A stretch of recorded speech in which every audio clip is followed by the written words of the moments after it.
One thing we tend to do a lot in astrology, and maybe even on my channels, talk a lot about the 12th house and how difficult the 12th house can be, but how also enlightening it can be, and how if we tap into our spiritual gifts and if we understand things that are beyond this physical realm, we understand the 12th house a little bit more.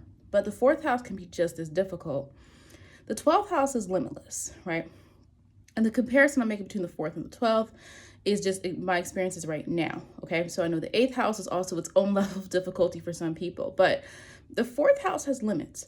If we look at the fourth house, right, as literally it represents our family. It represents where we come from. It represents memories. These are things that are in the physical world. Okay.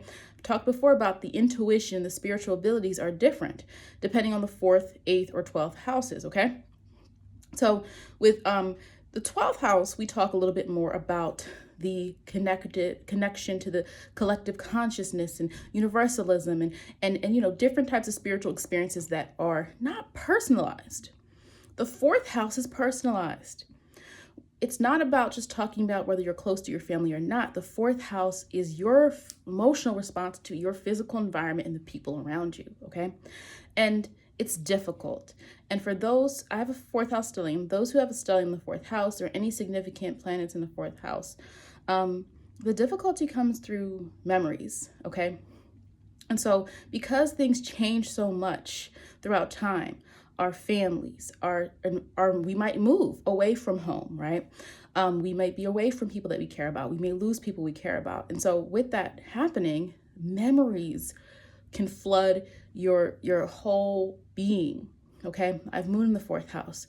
So nostalgia is very close. It's something I'm very, I feel like I deal with every day, right? Some type of nostalgic thought or something like that. I also have Neptune and Uranus in the fourth house as well. Okay. And also my moon trines my Mercury, which is in the 12th house. So having a very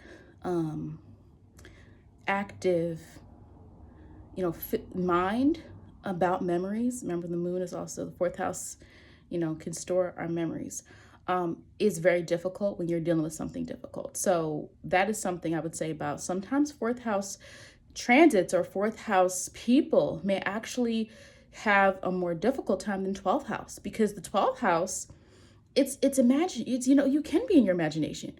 It's limitless. You can feel stuck. You can feel confused. But the fourth house represents the people and our experiences with emotions. Okay. And that's why I say sometimes even for certain people, when I do chart readings for certain people, I focus maybe a little bit more on family karma based on whatever's in the fourth house. So the fourth house are our actual experiences. That is why when we talk about intuition, fourth house intuition is from your physical. You walk into an environment, you're around someone, you sense something.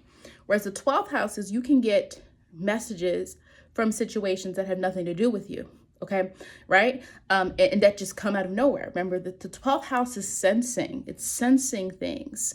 It's not as emotional outpour as the fourth house. The fourth house runs into our family obligations, where we feel we've come from. The eighth house becomes a little bit more decisive. The eighth house attachments are more intentional, okay? There's the difference. And I think I have an old video about the fourth versus eighth versus 12th.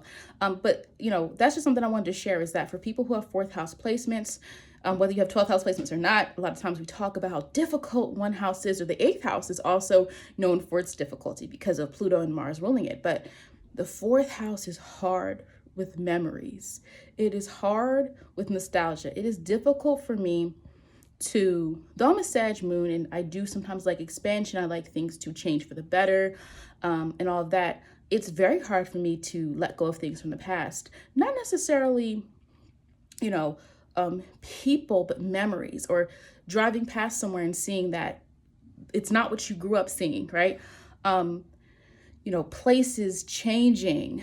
So it's very hard for me. And honestly, I don't live in my hometown, and I feel like it would be hard to live there.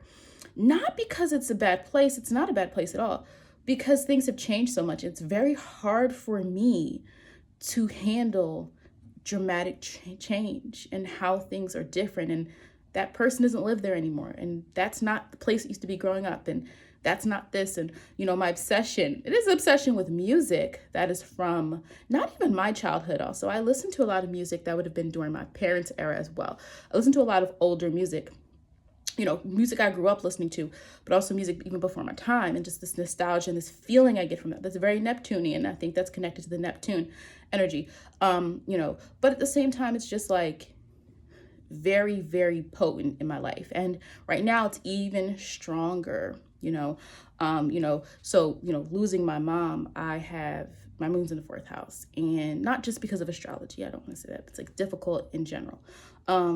And so I'm processing a lot of my feelings and experiences with loss and death. And I've talked about that before in one of my other videos about my experiences and, the Scorpio IC and my experiences, facing loss early on in life as well. So I'm in the process of really doing a lot of internalization, of just making peace with what it means and the spiritual meaning behind transitioning over and all these other things that I have going on. But I wanted to share that because I've always been someone really moving forward, but still very caught in the past. And it's not that I go back to people. It's not like I'm one of these people that like go back to old relationships or I go back to, it's the feeling. It's the built on the memories of many things that I've experienced in my life, and just going back and being able to mentally remember so many different things. And so when things change, it's very difficult for me because I can't understand why things have to change so much. And that is a very fourth house thing, because these are the people we grow up with. These are the people we come from. These are the emotional experiences that we're built on, whether good, bad, in between. The fourth house is where we come from. It is the source of how we deal with emotions now in our lives.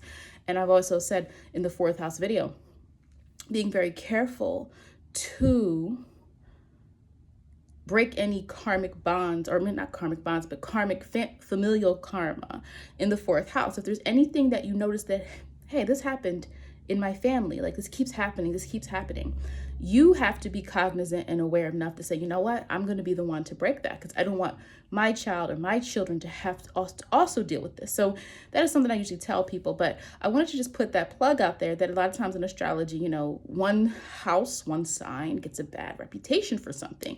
And the reality is, fourth house energy can be even stronger, even more difficult for people than 12th house energy. You could have a person with the fourth house stellium, one planet in 12th, but the fourth house reigns dominant because of their family circumstance or because of their connection to where they come from and all those different things. And so I do want to put that out there for a lot of people who have fourth house energy, that it is okay to feel this way, because it is your way of processing life.